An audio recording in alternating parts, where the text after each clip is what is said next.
Merci beaucoup. Si on a qui me suivent un peu, vous savez que c'est pas forcément ma première conf, mais faire ça le comble là, c'est très impressionnant. Je vais essayer de pas me liquéfier et réussir à dérouler ce que j'aimerais vous présenter aujourd'hui. Euh, Avant toute chose, un grand merci au DevLille. Il faut savoir que derrière tout ça, il y a plein de bénévoles qui passent énormément de temps avant, qui sont très investis pendant, et qui vont devoir aussi débriefer, faire une rétro un peu après pour essayer de s'améliorer d'année en année. Donc déjà, grande salutation à cette équipe-là. Aux sponsors qui font en sorte que c'est possible, hein, ça coûte très cher tout ce qui se passe ici. Sans eux, ça serait juste absolument pas possible. Et également un grand merci pour leur confiance de m'avoir proposé de venir donner cette conférence à ce très bel événement. Donc très rapidement à propos de moi, donc comme Elisa l'a dit, j'ai fait pas mal de trucs en bientôt 16 ans de carrière. Je suis passé dans des petites startups qui étaient encore toutes petites, des scale-up qui étaient en train de grandir et qui des fois se sont un peu cassés la figure, des grands groupes, des ESN, et aujourd'hui je suis consultant freelance. J'essaie d'arriver chez des clients, de voir ce qui marche bien, ce qui marche pas très bien en termes de management, en termes d'organisation des équipes tech, en termes de delivery, et par mon expérience et les quelques compétences que je peux avoir, j'essaie de faire aller les choses un petit peu mieux. Donc aujourd'hui, on ne va pas parler technique, on va vraiment essayer de rester focalisé sur davantage du people management, de l'organisationnel, de la culture. Mais ça, bon, c'était plutôt bien expliqué en amont. Avant de vraiment rentrer dans le vif du sujet, je voudrais savoir, parmi vous, est-ce qu'il y en a qui ont déjà poussé des bugs en prod? Il y a quelques mains qui se lèvent, hein. Alors, les gens qui lèvent pas la main, soit c'est des menteurs, soit c'est des gens qui sont pas devs. Je vais laisser le bénéfice du doute.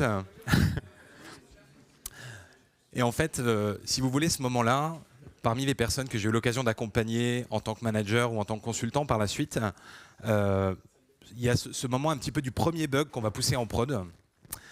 Et là, on se rend compte que ce qu'on produit, en termes de logiciel, ça va dans la réalité. Pendant un temps, en général, quand on est développeur, on développe des trucs, il y a des gens qui repassent derrière nous. Bon, la plupart du temps, ça marche bien parce qu'il y a un ou une lead dev qui est passé derrière et qui a potentiellement corrigé les soucis. Puis après, ça part en prod et en général, on n'entend plus trop parler.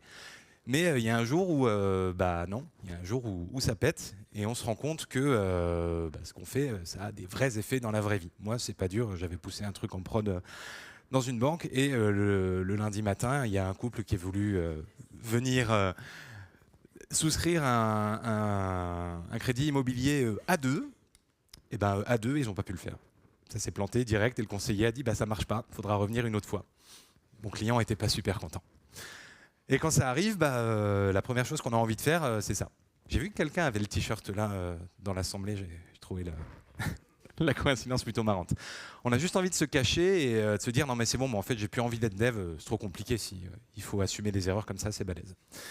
Le problème c'est que ça va revenir encore et encore, et il y en aura certainement bien pire que ça. Donc il y a deux réactions possibles quand on fait un petit peu ce constat. Soit on continue à se cacher puis on n'a plus du tout envie. Et en termes d'organisation et en termes de personnes, on a encore beaucoup de gens qui ont du mal à sortir de ce modèle-là. Ou alors on essaie d'être un petit peu courageux. On essaie de se dire ça fait partie de la vie, ça fait partie des choses qui vont arriver et auxquelles il va falloir faire face. C'est de ça dont on va parler. En premier lieu, je crois qu'on arrive mieux à faire face à des choses qu'on comprend. C'est-à-dire que l'échec, en tant que tel, une erreur, un raté, ça peut provenir de plein de sources différentes et ça peut se catégoriser pour moi de pas mal de manières différentes. Donc si on essaie un petit peu de catégoriser tout ça, on va avoir dans un premier temps, juste on n'avait pas les compétences. On n'avait pas la connaissance, on n'avait pas les outils pour pouvoir faire ça correctement. Et on s'est planté, ça a créé un problème. Bon. On peut avoir un souci d'inattention. On est censé savoir faire les choses, mais là, pour une raison de contexte, d'énergie, que sais-je, on n'a pas vraiment suivi le process qui était prévu, on n'a pas fait les choses correctement et on s'est planté. Bon. Et après, on a la déviance qui, là, pour le coup, est vraiment quelque chose d'intentionnel. On a vraiment quelqu'un qui, intentionnellement, a dit « moi, j'ai pas envie de faire les choses correctement, pour de nouveau des tas de raisons possibles ». Et j'ai envoyé tout le monde dans le mur, même si ce n'était pas forcément mon intention première. En tout cas, j'ai volontairement pas suivi ce qui était prévu. Un petit peu en milieu, en zone grise, on va avoir des tâches qui sont trop compliquées pour être exécutées de manière fiable à chaque fois. C'est-à-dire que vous allez faire quelque chose qui est complexe et qui, une fois de temps en temps, va rater. Peu importe votre niveau d'expérience, peu importe votre niveau de compétence, il y a des choses comme ça qui arrivent et qui malheureusement vont pas toujours bien marcher. Et dans un mode un petit peu encore différent, vous allez avoir tout ce qui est testing exploratoire. C'est-à-dire que vous avez testé quelque chose, vous attendez un certain résultat, ça n'a pas marché, c'est pas le résultat obtenu. Et on voit qu'il y a quand même une sacrée différence entre un échec qui est obtenu plutôt sur la partie rouge et un échec qui est plutôt obtenu sur la partie... Alors chez moi c'est plutôt bleu, mais là c'est plutôt vert.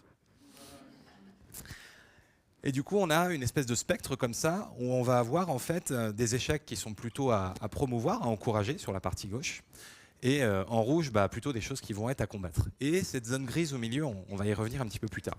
Donc si on veut donner un petit peu d'autres catégories, on va avoir tout ce qui est tester des hypothèses. Moi je pense que ce résultat va se produire, je vais le tester. Si je n'ai pas le résultat obtenu, il y a encore des entreprises où c'est considéré comme un échec. J'ai travaillé dans une équipe d'innovation où un développeur m'a dit j'avais ce truc-là à faire, j'ai testé, ça n'a pas marché, donc toutes les user stories qu'il y avait en face, la doc, j'ai rien produit, j'ai juste tout mis à la poubelle en disant de toute façon ça ne marche pas.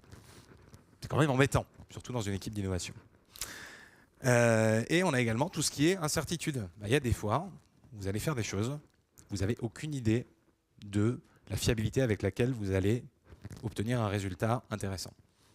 Ça fait partie de la vie, c'est comme ça. Et il y a encore une fois des organisations, des gens qui ont du mal avec ça, qui ont du mal à accepter que des fois, on n'a pas de contrôle complet sur le résultat qu'on va obtenir, peu importe la qualité du process ou les compétences de la personne qui va réaliser cette action-là. Et donc encore en zone grise, vous allez avoir tout ce qui est inadéquation de process. On se rend compte que ce qu'on a l'habitude de faire dans ce contexte-là, ça ne fonctionne plus. Et également des process qui deviennent complexes. En fait, l'idée, c'est de dire on a un process qui est plutôt complexe, mais qui jusqu'ici a bien fonctionné. Le problème, c'est que le contexte dans lequel vous évoluez, il est changeant, il est variable, et au bout d'un moment, votre process qui jusqu'ici marchait super bien, il ne marche plus. C'est marrant, ça fait un peu penser à tout ce qui est auto-organisation et amélioration continue des équipes de manière générale dans l'agilité. Donc, si on veut résumer un petit peu ce qu'on a au niveau de ce spectre, à gauche, en fait, en bleu-vert, on va avoir tout ce qui est les erreurs un petit peu intelligentes, qui vont nous permettre de grandir et d'explorer des nouveaux territoires. Au milieu, on va avoir des erreurs qui vont de toute façon arriver. On ne va pas pouvoir éviter ces erreurs-là, et ça arrive surtout dans des systèmes complexes. Et en dernier, tout ce qui est erreur qu'on peut facilement prévoir et potentiellement guérir et essayer de s'en séparer et de les faire disparaître presque complètement au sein des organisations. Du coup, pour tout ce qui est en système complexe, j'aime bien faire ce zoom d'abord sur celle-là parce que c'est pour moi celle qui souvent cause le plus de problèmes. On ne sait pas exactement si c'est hyper important de se focaliser dessus ou pas. Il y a toujours une espèce de flou sur le périmètre et le degré d'importance de ces erreurs-là. Pour moi, en fait, elles sont vraiment pénibles et elles doivent être adressées en priorité.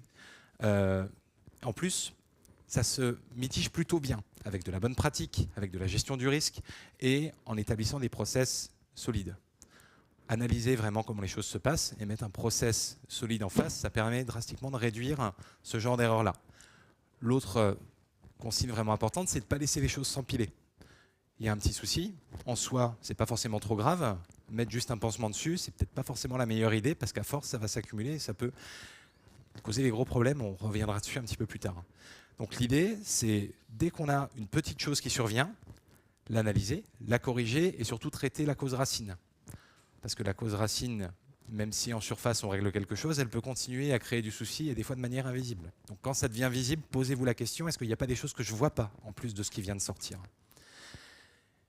Et si on parle de systèmes complexes, on va avoir par exemple, Frédéric en parlait tout à l'heure, trier les patients dans un hôpital au niveau des services d'urgence. Il y a effectivement un process qui est bien établi, mais il y a de l'incertitude et de la complexité par rapport aux personnes qui rentrent. Et si on parle de personnes, de patients comme d'un système, c'est un système qui évolue en permanence. À un instant T, votre patient va pouvoir, son état de santé va évoluer de manière plus ou moins rapide et souvent imprédictible. Donc, on a malheureusement encore des personnes qui meurent aux urgences et je pense que ça arrivera toujours. Pour tout ce qui est, alors c'est très malheureusement d'actualité, tout ce qui est réagir sur un champ de bataille. C'est tellement complexe et multidimensionnel qu'on ne peut pas tout prévoir, tout prédire et avoir systématiquement le bon process, la bonne méthode. Et également tout ce qui est start-up qui grandit énormément, shift du marché, shift technologique, encore une fois on est vachement dedans. C'est toutes des choses où une décision prise à un instant T, on ne peut pas garantir que c'est la bonne. On fait juste des paris et il faut l'accepter. Pour la petite histoire, donc rapidement, les petites erreurs qui amènent à un désastre, est-ce qu'il y en a qui savent ce que c'est ça? J'ai essayé de le faire grand, désolé pour ceux qui sont au fond. Alors ça, c'est un truc qui a été envoyé dans l'espace, ça va, on arrive à peu près à lire encore. C'est un orbiteur qui a été envoyé sur Mars, qui est un orbiteur qui a été construit par la NASA et qu'on a voulu envoyer autour de Mars pour faire des tas de relevés, des tas de mesures. Essayer d'en apprendre un petit peu plus sur cette planète. Et ce qui s'est passé, c'est que dans un premier temps, la cause principale du problème, c'est qu'on a deux entreprises qui ont travaillé en parallèle sur le sujet, avec des unités différentes.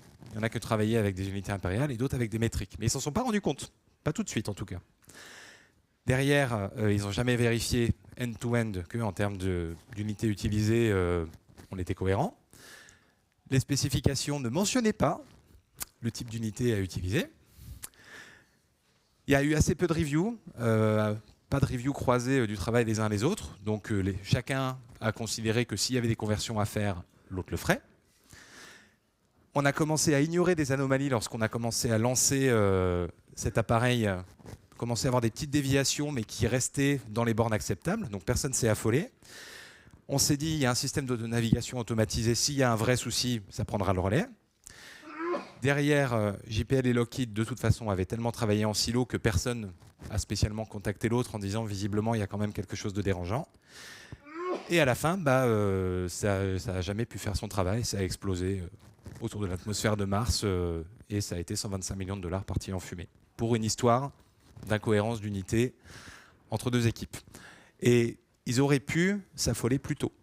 On le voit quand on liste un petit peu les différents soucis rencontrés en cours de route, notamment quand on commence à avoir une trajectoire qui dévie un petit peu, se dire ça reste dans le domaine de l'acceptable et pas creuser plus loin, malheureusement ils n'ont pas pu redresser le souci.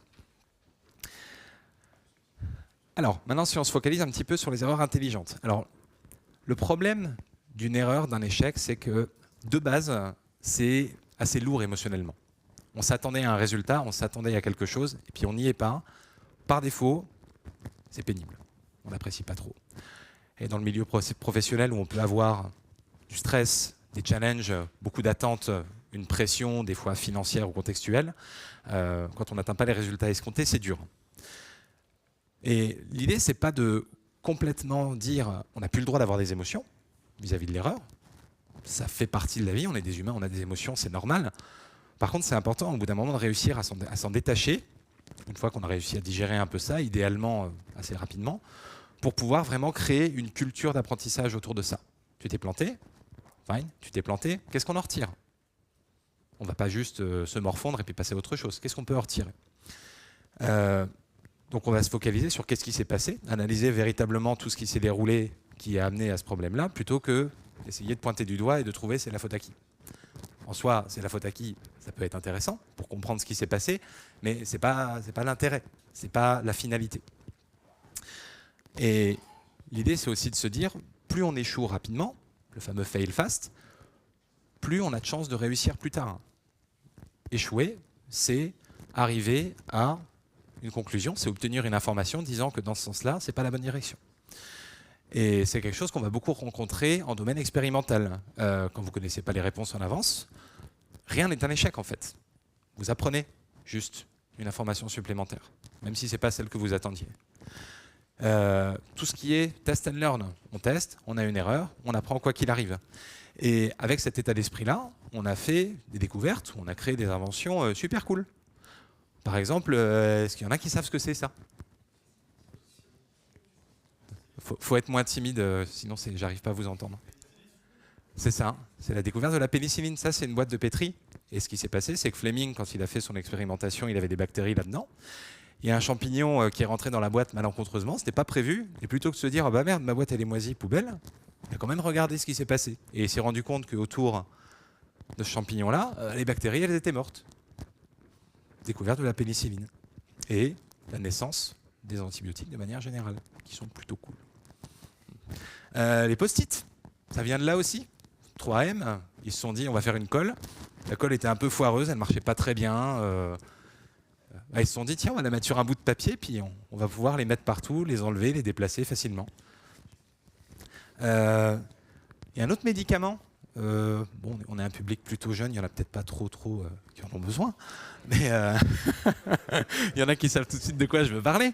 Le Viagra, à la base, c'était un médicament pour le cœur. Et puis pendant les essais cliniques, ils se sont rendus compte que tiens, il se passe un truc drôle quand même, de manière assez systématique. Et ils se sont dit, c'est intéressant, ça va être un produit plutôt cool en fait. Naissance du Viagra. Sans s'en tenir à, ça fait pas ce qu'on veut, tant pis, poubelle. Et puis SpaceX, on pense qu'on veut de SpaceX, d'Elon Musk, de manière générale de cet écosystème-là, mais c'est vraiment une entreprise qui est un petit peu industrialisée et rendue très visible, cette capacité à dire, moi je suis pas là pour que ça réussisse du premier coup, je suis là pour apprendre. Je suis à peu près certain que ma fusée, elle monte, j'essaie de la faire redescendre en un seul morceau, ça ne marchera pas du premier coup, c'est trop compliqué. Et je me souviens avoir regardé les premiers lancements et avoir des médias qui un petit peu s'émouvaient de dire « Ah mince, ça n'a pas marché ». Alors que côté SpaceX, ils étaient fous en disant « On a tellement de données, tellement appris, on va tellement être meilleur la prochaine fois ». Et j'aime bien du coup cette petite citation des Shadocks. En essayant continuellement, on finit par réussir. Donc plus ça rate, plus on a de chances que ça marche. Bon, le petit dessin donne l'impression que c'est un petit peu bête, mais quand on y réfléchit, c'est exactement comme ça qu'on va réussir à avancer. Maintenant, quand on parle un petit peu de shift d'état d'esprit, je vais proposer une petite expérience rapide. Enfin, une petite expérience. Si je vous propose de jouer à un jeu et je vous dis, je vais vous poser 10 questions. À chaque bonne question, vous gagnez 10 €. Là, l'état d'esprit dans lequel on est, ça va être, on est focalisé, on est engagé, on a envie d'avoir la bonne réponse. L'envie, c'est d'avoir la bonne réponse. Puis on se dit, bon, au pire, si j'ai pas la bonne réponse, je ne gagne pas mes 10 €. Mais j'ai rien à perdre. C'est ce qu'on appelle une approche qui est dans un état motivationnel. C'est-à-dire qu'on a quelque chose de spécifique sur lequel se focaliser qui va amener un résultat positif. Et du coup, on devient un petit peu innovant, on devient véritablement engagé dans le jeu, mais de manière positive, de manière rassurée. Si on fait l'inverse, que je vous donne 100 € et je vous dis maintenant je te file, maintenant je te pose 10 questions et à chaque mauvaise réponse, je te prends 10 €, dans les faits, si tu réponds au même nombre de questions, tu finis avec le même nombre d'euros, mais le sentiment initial, si on ne prend pas le temps un petit peu d'analyser les chiffres et finalement ce que ça apporte au final, on va davantage être, on va plus centraliser sur le gain potentiel. On va penser, si je me trompe, je suis sanctionné. Alors que le résultat final reste le même. On est ce qu'on appelle dans un état d'esprit d'évitement, dans une situation d'évitement où on va davantage se focaliser sur le risque de perte que véritablement sur la potentialité du gain. Et ça, du coup, comme je vous disais, sur la capacité à se projeter de manière positive, ça va nous amener une capacité à être davantage flexible cognitivement, à chercher la solution parmi potentiellement des tas de solutions qui vont me permettre d'arriver au résultat que je cherche. Ça va nous permettre de prendre un petit peu plus de recul. On n'est pas stressé, on n'a pas le sentiment qu'il y a un risque quelque part. On devient plus créatif, on est moins inquiet. Quel risque on a à être créatif, à être un petit peu innovant? Et du coup, on va créer un engagement sans crainte. À l'inverse, quand on est dans une stratégie d'évitement, on peut être un petit peu plus paralysé par ce qui se passe et par les enjeux. On va avoir tendance à penser de manière plus rigide, à être moins ouvert, à être moins innovant. On va être plus vague dans ce qu'on va véritablement mettre en œuvre pour réussir. En fait, on voit un petit peu le poteau en face de nous et ça a tendance à nous paralyser si on doit passer à droite ou à gauche. On est focalisé sur ce qui va arriver, mais de manière négative. Ça induit une réaction au stress, avec tout ce que ça génère au niveau du cerveau de manière chimique, sur laquelle on n'a malheureusement pas la main. Et on a tendance aussi à surestimer le challenge. On est tellement focalisé sur ce qui pourrait mal se passer que la partie positive, on a tendance à complètement l'oublier. Bon, j'étais très théorique, l'idée c'est de l'appliquer un petit peu dans la vraie vie. On veut des résultats, on veut quelque chose d'un petit peu solide sur tous ces sujets-là. Et du coup, moi, j'aimerais bien vous parler de Amy. Il y en a certainement qui connaissent déjà Amy Edmondson. Non? À chaque fois que je donne cette conférence, je me dis, je vais montrer cette photo, les 2 tiers de la salle vont faire ouais, c'est bon, mais ça va. Amy Edmondson, on la connaît tous. Bah non, en fait, non, il n'y a que moi qui suis un peu fanboy, c'est pas grave. Donc Amy, c'est pas n'importe qui. Elle est professeure en leadership et en management à Harvard depuis 1996. Donc elle connaît un peu son sujet. Thinkers 50, c'est une entreprise qui fait un classement des penseurs en leadership, management depuis assez longtemps. Amy, elle était numéro 1 en 2023 et en 2025, elle était numéro 2. Et ça fait depuis 2011 qu'elle est systématiquement dans ce classement des 50 penseurs qui permettent de faire évoluer de manière positive les pratiques et l'état d'esprit en termes de management. Donc elle a étudié un petit peu le truc. La fameuse sécurité psychologique dont on parle dans les entreprises, c'est elle qui a rendu le terme véritablement visible, populaire et présent dans les entreprises. Puis elle a aussi écrit 2-3 bouquins. Elle est longue comme animation. Et également 75 articles et études de cas. J'imagine que ça a augmenté depuis la dernière fois que je suis repassé sur les chiffres pour cette présentation. Et en fait, Amy, à la base, son travail, elle était encore stagiaire et on lui a demandé, quand elle était toute jeune, d'aller dans un hôpital et de regarder un petit peu comment les choses se passent dans les équipes, essayer de créer un lien entre le lien relationnel, je vais y arriver. Exactement, merci. La qualité relationnelle au sein des équipes de soignants et leur capacité à être fiable, leur compétence à être fiable et à obtenir de bons résultats. Et les résultats de son étude, c'était globalement... Ah, voilà, ça m'aurait aidé. Le résultat, c'est les équipes dans lesquelles les gens ont des bonnes relations, ils font plus d'erreurs. Si on regarde les chiffres, c'est ce qui est marqué. De prime abord, on peut se dire, mince, c'est quand même surprenant, les gens s'entendent bien, ça marche bien, et ils font plus de bêtises. Et en fait, c'était pas exactement ça.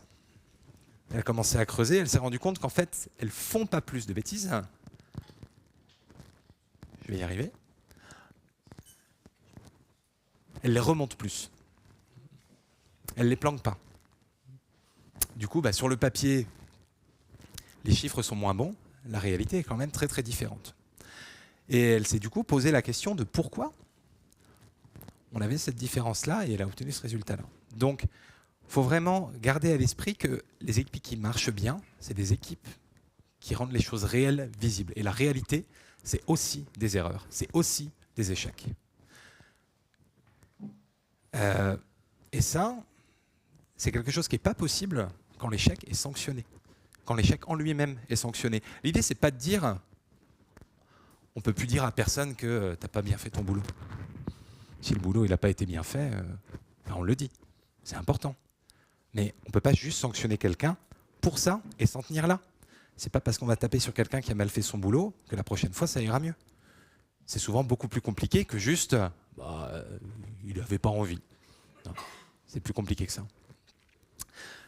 Du coup, les équipes qui sont craintives, elles ne vont pas vouloir inspecter leur mode de travail et les erreurs, elles vont les reproduire encore et encore. Et ces fameux problèmes invisibles pour l'organisation, parce que les équipes, elles n'osent pas trop dire, ça crée un vrai souci parce que les managers, N+1, bon, souvent ils voient les choses, mais N+2, N+3, je ne sais pas la taille de vos entreprises, plus on va monter haut dans les strates hiérarchiques, moins on a de contact avec le terrain. Donc si dès le terrain, on cache les choses, on est en incapacité de réagir, on est en incapacité de comprendre ce qui se passe réellement et pourquoi on a peut-être quelque chose qui dérive alors que sur le terrain, tout a l'air bien. C'est les fameux indicateurs PASTEC. Il y en a qui les connaissent, ces indicateurs PASTEC? Je vois quelques têtes qui font comme ça. C'est de dire à l'extérieur, tout va bien. Et dès qu'on creuse un peu, qu'on enlève la couche extérieure, on dit, ouais, non, en fait, ça va quand même pas super bien. Il y en a beaucoup des projets comme ça. Où jusqu'à 2-3 semaines avant qu'on livre, tout va bien. Tout le monde est en mode poker face. Non, moi, dans mon équipe, on est à jour. Et puis 2-3 semaines avant, s'il y a une personne qui commence à enlever un petit peu et dire ouais non mais en fait nous c'est quand même moyen, d'un coup chez tout le monde ça devient moyen. C'est exactement ça. Donc il faut vraiment chasser ça. Si tôt dans les projets où on va avoir plusieurs acteurs, etc., on a des gens qui osent dire chez nous on n'est pas bon, on s'en sort beaucoup mieux. On peut réagir tôt. On peut réajuster le périmètre, on peut réajuster les ressources, on peut réajuster les délais, on peut réajuster plein de choses. Si on attend d'être à la fin en mode indicateur pastèque pour finalement se rendre compte que en fait non, ça ne va pas aller, c'est trop tard. Et là, on va dans le mur.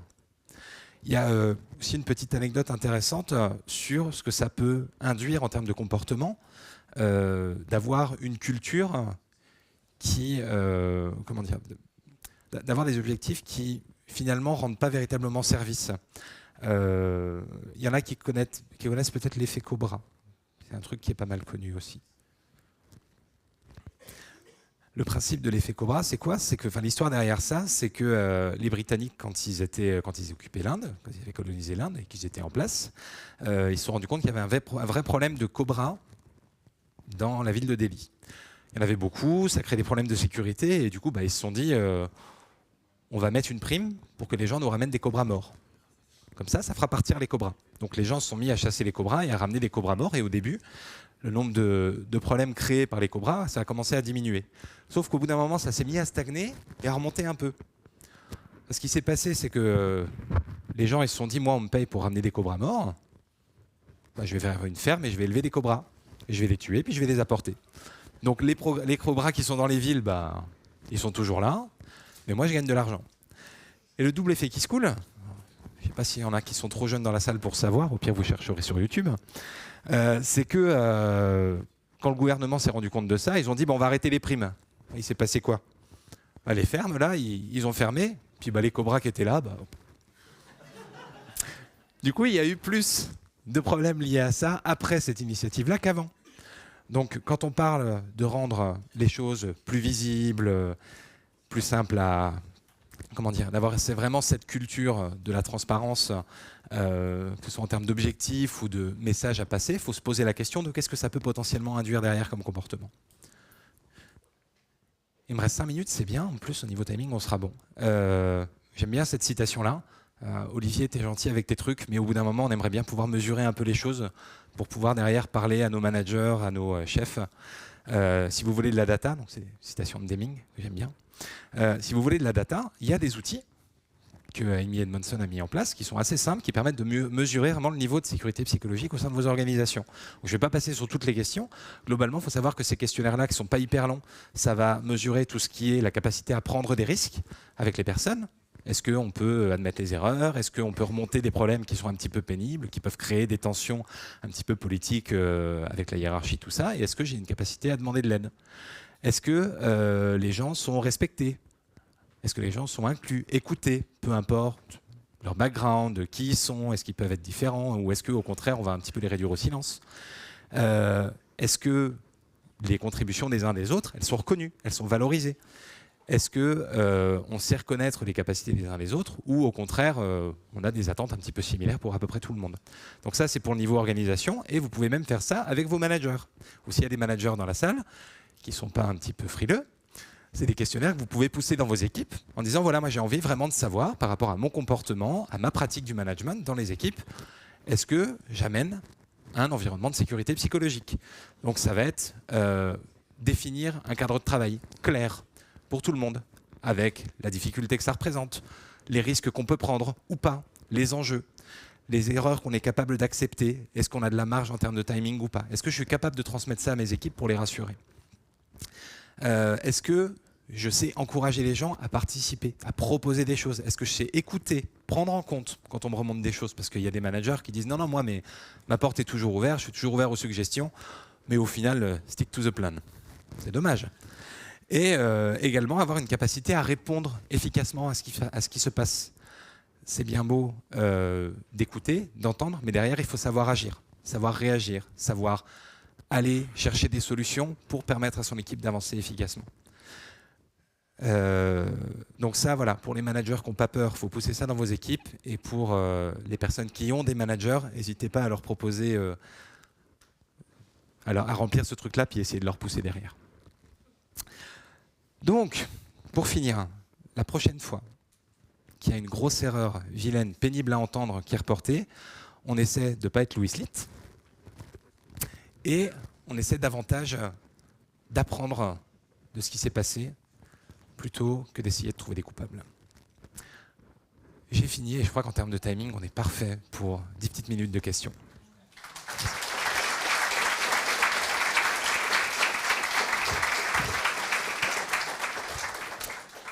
Merci beaucoup. Hyper important pour moi, si vous voulez que ça soit encore mieux la prochaine fois, il y a un QR code Open Feedback qui nous est fourni par Devlil pour mesurer votre niveau de satisfaction. Tout le temps des questions-réponses, je vais le laisser allumer. Comme ça, ce sera plus simple. Et comme ça, Devlil, ils sauront si c'était une bonne idée de m'inviter ou pas. Est-ce qu'il y a des questions ou des remarques? Et parlez fort, s'il vous plaît, parce que des fois, vous êtes très loin. Oui. Comment j'adapterai mon discours à l'ère de Claude Code? Il pose quoi comme problème, Claude Code, dans ce cadre-là?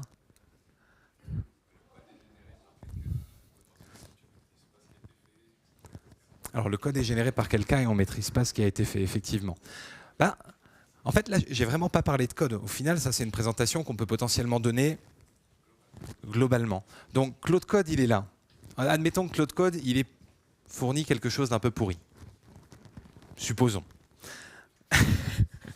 On est en principe un certain nombre de personnes à repasser derrière et surtout essayer de comprendre pourquoi il a sorti quelque chose de pourri. Est-ce que au niveau du prompt qui a été poussé, c'est nul? Est-ce que le contexte n'est pas génial? Est-ce que le périmètre qu'on lui a donné, le repo dans lequel on l'a mis en place, le contexte qu'on a donné, est-ce qu'il n'est pas bon?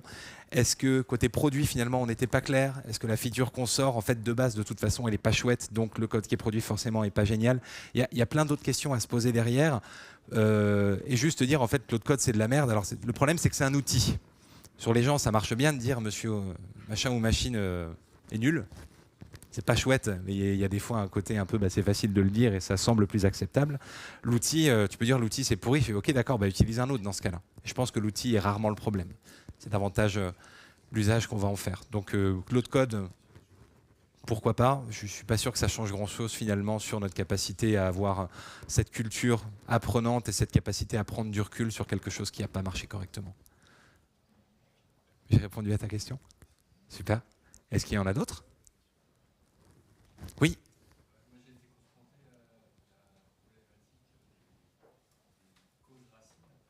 Oui.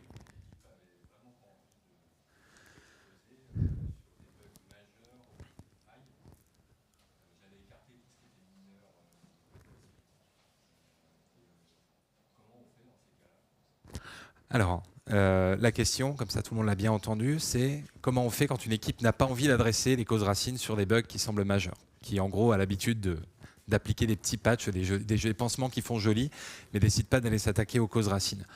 Je crois qu'il faut essayer de creuser la question du pourquoi les gens n'ont pas envie d'adresser la cause racine. Pour toi, il y a un côté évident parce que tu as la big picture et tu vois ce que ça peut potentiellement engendrer derrière, mais est-ce que l'équipe n'est pas sous pression en termes de calendrier? Est-ce qu'il n'y a pas un comportement, un objectif, un KPI quelque part qui pourrait encourager cette pratique-là? C'est pour moi en fait toujours essayer de creuser, comprendre le pourquoi. Il y a un poster Scrum Life à un moment que j'avais trouvé assez sympa qu'ils avaient sorti, qui était les gens agissent toujours de manière rationnelle si on prend le temps de les écouter pour comprendre le comportement là. Donc pour toi il y a un côté stupide, enfin excuse-moi, je parle en ton nom, il y a un côté, pourquoi ils ne veulent pas adresser ces problèmes-là à la cause racine? Tu dis oui, donc c'est stupide, très bien. Pourquoi ils ne veulent pas adresser à la cause racine alors que pour moi c'est évident? Je pense en fait qu'à partir du moment où tu arrives à ouvrir le dialogue, ouvrir la discussion avec ces personnes qui ne veulent pas le faire pour admettre ensemble que c'est un problème et que derrière tu as un cadre d'entreprise, une culture et des moyens qui te sont alloués pour faire ces choses-là et constater le résultat intéressant, c'est quelque chose que tu peux mettre en œuvre. Et pour moi, pour réussir à shifter à une mentalité comme celle-là, ce qu'il faut chercher, c'est un quick win. Montrer que ce truc-là, on peut trouver la cause racine. En la trouvant, ça fait du bien et on constate les effets sur le long terme. Quand j'interviens chez des clients, il y a toujours des problématiques, pas spécifiquement sur adresser les causes racines, mais de manière générale, il y a une manière de faire qui n'est pas bonne, qui est constatée, qui est admise par tout le monde, mais personne ne veut véritablement la changer parce que souvent c'est multicausal. Ce que j'essaie de faire en arrivant, c'est trouver la cause un petit peu facile, un petit peu le quick win, qui va dire regardez, on change ça, c'est pas grand-chose, ça vous demande pas d'efforts supplémentaires, c'est pas plus compliqué, et vous allez voir, ça va faire du bien. dans le meilleur des cas, j'ai des gens qui sont enthousiastes parce qu'ils ont finalement envie que ça change et quelqu'un leur donne une clé. Ou alors j'ai un consensus mou. Ouais. Le mec, il arrive, il nous connaît pas, il nous dit comment on va travailler. Bon. Donc on change le petit truc. Le constat est que ça fait du bien. Et après, on peut enchaîner sur des choses un petit peu plus compliquées. Donc pour ton équipe qui ne veut pas adresser des routes causes parce que c'est long, parce que c'est compliqué, etc., tu trouves un petit truc facile qui va pouvoir démontrer que prendre ce temps-là, ça marche et ça fait du bien. Et après, tu commences à créer des dynamiques positives. Avec plaisir.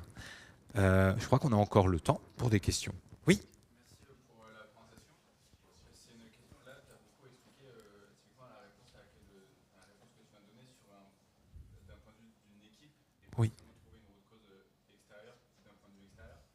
Comment, à titre individuel, que ce soit pour soi ou dans une organisation, tu peux justement avoir ce changement de mindset que tu as présenté tout au long de manière très concrète?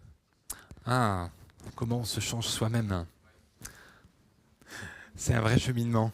Je crois que se changer soi-même, complètement soi-même, c'est quelque chose qui est un petit peu compliqué. Après, peut-être que je vends un peu ma popote. S'il y a quelqu'un qui avait remarqué dans les logos des boîtes où je suis passé chez CoachUp pendant un peu plus de 2 ans, qui est une plateforme de coaching professionnel en ligne.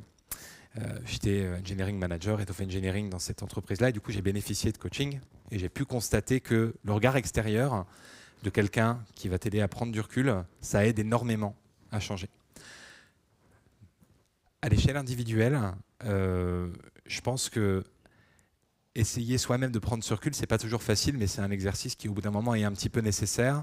Et moi, ce que j'ai toujours essayé de faire en tant que manager, c'est avoir cette casquette de coach, de mentor avec les développeurs, les développeuses et les managers que j'ai eu l'occasion de manager pour les aider à prendre ce recul-là. Le faire soi-même, je pense que déjà, juste venir dans une conférence comme celle-là, c'est plutôt bien. Être curieux et à un moment, juste admettre, constater que autre chose est possible, que autre chose existe. Commencer par être curieux sans spécialement avoir d'attente particulière, je pense que ça aide à changer. Derrière, c'est un travail individuel, je ne suis pas psychologue, et du coup, je n'ai pas malheureusement d'outils un petit peu clés en main pour aider à changer. Il y a un côté, je ne sais plus qui dit ça, aide-toi, le ciel t'aidera, c'est un petit peu comme ça. Commence par vouloir changer et être curieux et explorer. Et sinon, un prestataire externe, souvent, ça fait du bien. Le constat que je peux faire dans les organisations aussi avec qui je bosse, c'est quand c'est Olivier qui le dit, c'est plutôt bien entendu. Quand c'était les internes pendant 2-3 ans, pas vraiment. Ça aide le regard extérieur. Avec plaisir. Est-ce qu'il y a... Oui, il y a une main là-bas.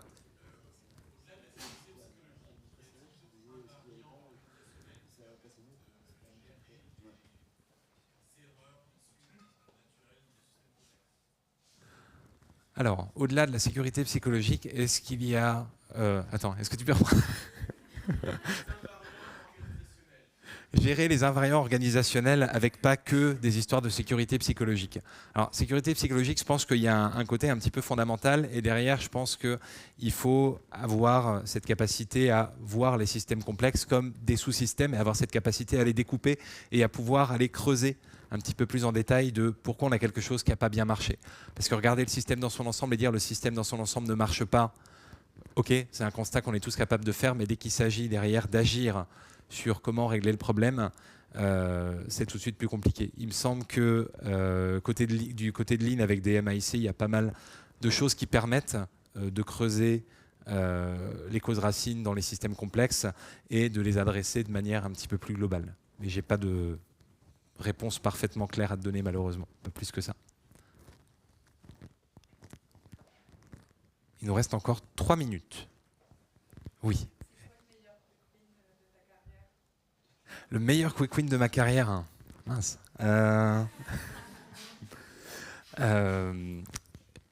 J'avais un staff engineer chez CoachHub quand je suis arrivé qui m'a dit texto moi je vois pas l'intérêt des managers. Quand tu arrives en tant que son manager, c'est rude. Le gars a 10 années d'expérience de plus que toi. Toi, tu es là, salut, moi c'est Olivier, et ok, j'entends. Et en fait, en l'espace de 2-3 échanges d'un petit peu plus d'1 heure, 1 heure et demie, lui et moi, j'ai constaté un changement dans son état d'esprit, en fait, parce que si tu veux, ce message-là, j'ai pas eu l'impression qu'il m'était frontalement adressé. C'était un petit peu plus un message qui voulait dire, dans ma carrière, je me sens coincé et je suis pas sûr que tu vas vraiment m'aider. À force de creuser, c'est ce qu'on a constaté ensemble. Et au bout de ces 2 échanges-là, donc je faisais des points hebdomadaires, il y a eu un vrai changement d'état d'esprit de sa part. Il a constaté que, en fait, si j'allais vraiment pouvoir l'aider à évoluer dans sa carrière, l'espace de quelques séances, on a pu changer véritablement sa posture. Et il est passé du contributeur individuel très bon, qui fait bien son taf, à quelqu'un qui s'est mis à intervenir un petit peu partout. Il s'est dit, mince, il y a quelqu'un qui m'a ouvert les yeux sur finalement ce qui était possible. Et là où je l'ai vraiment pris de manière très positive, très personnellement, c'est qu'on a fait un petit peu on a fait un peu plus tard un exercice de ce qu'on appelle des positive gossips. L'idée, c'est qu'il y a quelqu'un qui se retourne, et il y a toute son équipe derrière, comme ça, et chacun dit un truc positif qu'il a envie de dire vis-à-vis de cette personne-là. Émotionnellement, ça peut être très fort. Et là où je m'y attendais pas du tout, lui a partagé ça auprès de tout le monde en disant Olivier, il est arrivé et voilà ce que je lui ai balancé. Et plutôt que de pas le prendre bien, ce qu'il aurait largement pu faire, il a été vachement plus ouvert. Et c'est le premier à me faire comprendre l'intérêt d'un manager. Ça, c'était un très gros quick win perso. Et à l'échelle d'une équipe, ça a été de gérer une équipe qui s'émergeait, où dans une équipe, il y avait un QA, dans l'autre équipe, il n'y avait pas de QA, et réussir à faire en sorte que ça marche. Là où on avait une QA qui était toujours débordée en fin de sprint, on l'a décalé à plein d'endroits différents dans tout le process de développement, et on est passé d'une nana qui était en dents de scie en termes de charge en quelque chose de beaucoup plus fluide, et ça a fait énormément de bien à elle et à toute l'équipe. Et en soi, c'était pas difficile. L'idée, c'était de dire, plutôt que de juste faire du testing à la fin, tu vas faire d'autres choses. Et en l'espace de 2 semaines, changement radical en termes de capacité de délivrer des choses. Et elle s'éclatait beaucoup plus. Voilà. Time's up. Merci tout le monde.